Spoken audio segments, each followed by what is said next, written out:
Hello and welcome back to our channel. So today in this video we are going to discuss about how to install Microsoft Copilot. So without wasting much of our time, let's get straight into the video. So to install and use your Microsoft Copilot, start by accessing the Microsoft Copilot website. So if you have a Microsoft 365 subscription, Copilot may already be available in your Microsoft 365 apps. If not, you can simply add it to your apps by going to Microsoft Store or by visiting the Copilot website.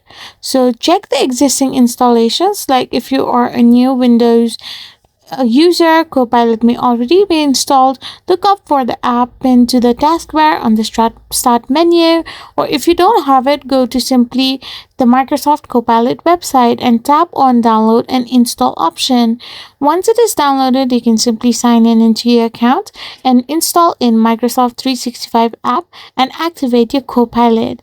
I hope you found this video helpful, so don't forget to hit that subscribe button and do give us a thumbs up.